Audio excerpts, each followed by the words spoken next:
3735 اس میں آپ دیکھیں کتنی خطرناک بات آ رہی. زید بن ارقم کہتے ہیں پہلا شخص جو ایمان لایا وہ علی ہے.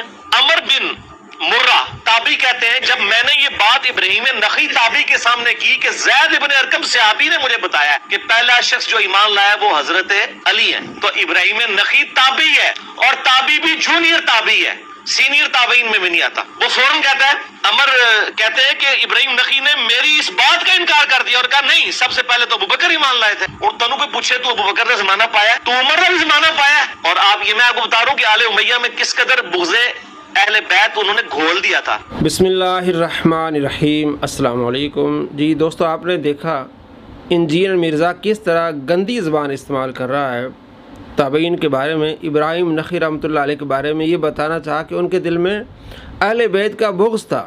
نعوذ باللہ من ذالک. کتنا بڑا جھوٹا ہے. ہم نے اس سے پہلے ویڈیوز بنائی ہیں, 905 نمبر ویڈیو آپ ضرور دیکھیے گا, انجینئر مرزا کے 100 جھوٹ by Ali Nawaz on line. آپ لکھیں گے یوٹیوب پہ آپ کو یہ ویڈیو مل جائے گی.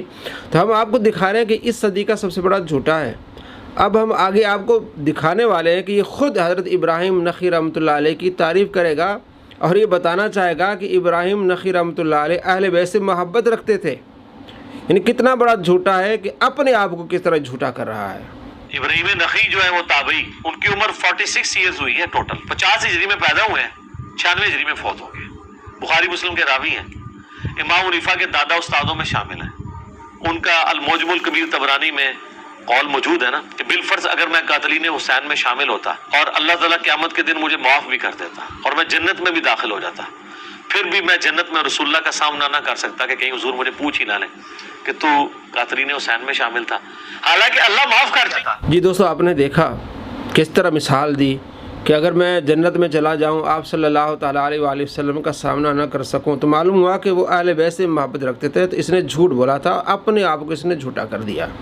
آگے دیکھیے کس طرح حضرت امیر معاویہ رضی اللہ تعالیٰ عنہ پر جھوٹ بولتا ہے اور محدثین اور مورخین پر جھوٹ بولتا ہے. کہتے ہیں حضرت علی کے سامنے مصر کاٹ کے لایا گیا. کس کا؟ یہ میں کس کی روایت سن رہا تھا کہ غالباً نہیں حضرت زبیر کا لایا گیا. نا کوئی سر کاٹ کے کسی پہلی دفعہ بھائی میرے تمام محدثین مورخین نے لکھا ہے کہ پہلی دفعہ اگر کوئی سر کاٹ کے کسی مسلمان حکمران کے سامنے رکھا گیا ہے نا, تو وہ معاویہ کے سامنے عمار کا سر ہے.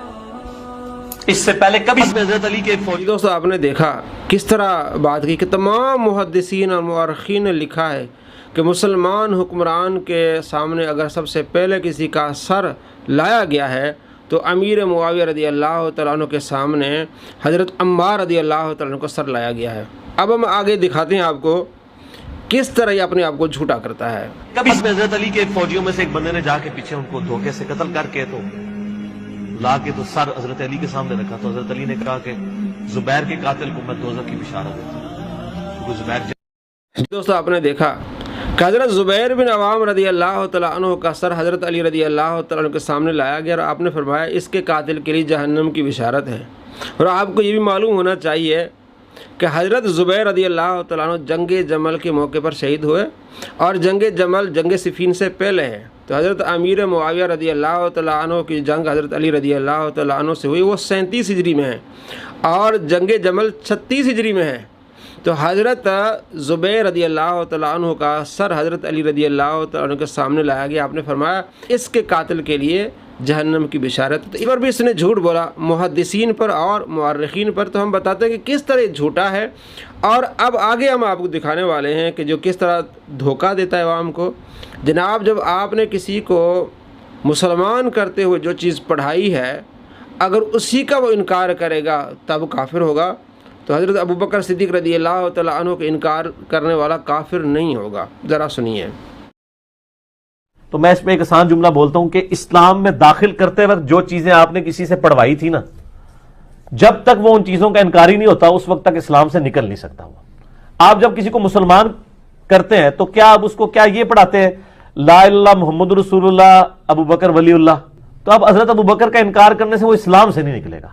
جی دوستو, آپ نے دیکھا کہ آپ نے جب کسی کو مسلمان کرتے ہوئے جو پڑھایا ہے اسی کا اگر وہ انکار کرنے والا ہوگا تو وہ کافر ہوگا, ادروائز کافر نہیں ہوگا. تو جب ہم کسی کو مسلمان کرتے ہیں تو اس کو پڑھاتے ہیں لا الہ الا اللہ محمد رسول اللہ یا اشہد ان لا الہ الا اللہ و اشہد ان محمد عبدہ و رسولہ. ہم اسے یہ نہیں بتاتے کہ بھئی نماز روزہ حج زکوٰۃ اس کو صرف ہم کلمہ پڑھاتے ہیں. تو اگر کوئی نماز کا انکار کرے گا وہ کافر نہیں ہوگا, اگر کوئی حج کا انکار کرے گا وہ کافر نہیں ہوگا, اگر کوئی زکوٰۃ کا انکار کرے گا کافر نہیں ہوگا. حضرت ابوبکر صدیق رضی اللہ تعالیٰ عنہ نے منکرین زکوٰۃ کے خلاف جہاد کیا ہے. جب ہم کسی کو مسلمان کراتے ہیں تو ہم اسی وقت یہ تو نہیں پڑھاتے تھے کہ اتنے انبیاء علیہ السلام ہیں, آدم علیہ السلام سے لے کر عیسیٰ علیہ السلام تک, یہ تو نام نہیں بتاتے. پہلے ہم اس کو مسلمان کراتے ہیں, اس کے بعد پھر ساری چیزیں بتاتے ہیں. تو اس نے جو ایک قانون بنایا ہے, دھوکہ دیا ہے, جھوٹ بولا ہے. جناب جب آپ کسی کو مسلمان کرتے ہیں اس وقت جو آپ پڑھاتے ہیں ان چیزوں کا انکار کرے گا تب کافر ہوگا. حضرت ابوبکر صدیق رضی اللہ تعالیٰ عنہ کی صحابت کا انکار کرنے والا کافر نہیں ہوگا. حضرت ابوبکر صدیق رضی اللہ تعالیٰ عنہ کی صحابت قرآن سے ثابت ہے.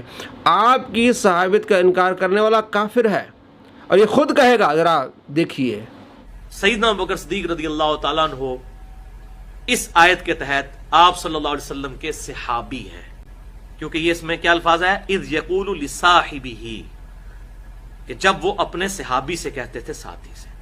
اب چونکہ سیدنا ابوبکر صدیق رضی اللہ تعالیٰ عنہ کی صحابیت قرآن سے ثابت ہو گئی ہے پرٹیکولرلی, اس لیے آپ رضی اللہ تعالیٰ عنہ کی صحابیت کا انکار کرنے والا کافر ہے, جو آپ کی صحابیت کا انکار کرتے ہیں. تو اس نے اپنے آپ کو کافر بنا لیا, کیونکہ اس کا فتویٰ آ گیا. جناب حضرت ابوبکر صدیق رضی اللہ تعالیٰ عنہ کا انکاری وہ کافر نہیں ہے, حالانکہ قرآن میں ان کی صحابیت کا ذکر قرآن میں.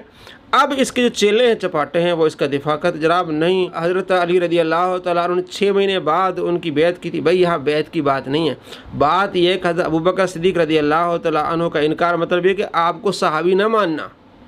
یہاں خلافت کی بات ہی نہیں ہو رہی. تو جو حضرت ابوبکر صدیق رضی اللہ تعالیٰ عنہ کو صحابی نہیں مانے گا وہ قرآن پاک کی اس آیت کا منکر ہوگا. سورہ توبہ آیت نمبر 40 کا منکر ہوگا. قرآن پاک کی ایک آیت کا بھی انکار کرنے والا وہ کافر ہوتا ہے. اب یہ لوگوں کو بتا رہا ہے کہ جناب اگر کوئی حضرت ابوبکر صدیق رضی اللہ تعالیٰ عنہ کا منکر ہے, ان کو صحابی نہیں مانتا, وہ کافر نہیں ہوگا. اور اس کا فتویٰ کیا ہے, جو آپ کو صحابی نہیں مانتا وہ کافر ہوگا. تو اپنے فتوے کے لحاظ سے کافر بن رہا ہے. تو ایسے کافروں کے پیچھے مت جائیے, اپنی آخرت سنواریے. مرنے سے پہلے مسلمان اپنی آخرت کی فکر کر. ایسے جاہلوں, دھوکے بازوں, جھوٹوں کے پیچھے جائے گا تو اپنی آخرت کو برباد کرے گا. دنیا بھی اچھی بنا اور آخرت بھی بہتر بنا. السلام علیکم ورحمۃ اللہ وبرکاتہ.